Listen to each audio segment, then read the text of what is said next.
కుంభరాశి వాళ్లకు ఈ వారం మిశ్రమ ఫలితాలు కనిపిస్తున్నాయి.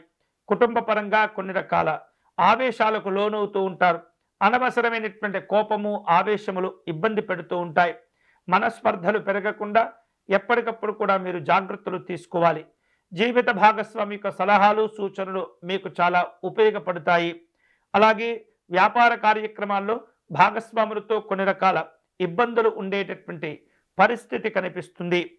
ఏదైనా పొరపాటు జరగకుండా ప్రతి అంశంలో కూడా ఆచితూచి వ్యవహరిస్తూ ఉండాలి. రుణాలు ఇవ్వటం, తీసుకోవటం అనేది ఎటువంటి పరిస్థితుల్లో మంచిది కాదు. అనవసరమైనటువంటి ఖర్చులను పెరగకుండా తగినటువంటి జాగ్రత్తలు తీసుకోవాలి. కుంభరాశి వారు ఈ వారం భూ సంబంధమైనటువంటి కార్యక్రమాల్లో వ్యవహారాలకు దూరంగా ఉండటం అనేది మంచిది. అలాగే ఈ భూ సంబంధమైనటువంటి క్రయ విక్రయాలలో కూడా సాధారణంగా ఉండబోతుంది. సంతాన సంబంధమైనటువంటి అంశాల్లో కొన్ని జాగ్రత్తలు తప్పనిసరిగా తీసుకోవాలి. ఇబ్బందులు ఏర్పడకుండా సలహాలు, సూచనలు ఇచ్చే ప్రయత్నం చేస్తూ ఉండాలి.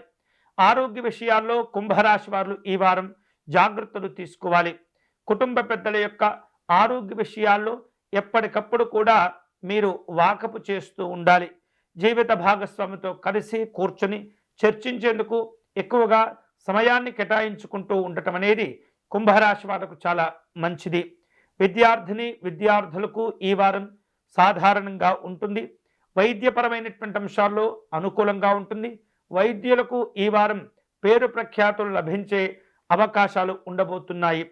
విదేశీ వ్యవహారాలు, కార్యక్రమాలకు కొంత ఇబ్బందికరంగా ఉంటుంది. ముఖ్యమైనటువంటి అంశాల్లో ఆచితూచి వ్యవహరించండి. అలాగే కుంభరాశికి చెందినటువంటి స్త్రీలు ఎవరైతే ఉంటారో వృత్తి, వ్యాపారము, ఉద్యోగ కార్యక్రమాల్లో తగినటువంటి జాగ్రత్తలు తీసుకుంటూ ఉండాలి. తొందరపడకూడదు. అనవసరమైనటువంటి విలాసాలకు వెళ్ళకూడదు. ఈ వారం ఈ కుంభరాశి వారు శుభకరమైనటువంటి ఫలితాలను పొందేందుకై శ్రీరాముని పూజించటం మంచిది. శ్రీరాముని యొక్క ఆరాధన, అర్చన, అష్టోత్తర శతనామార్చన విశేషమైనటువంటి శుభ ఫలితాలను కలగచేస్తుంది.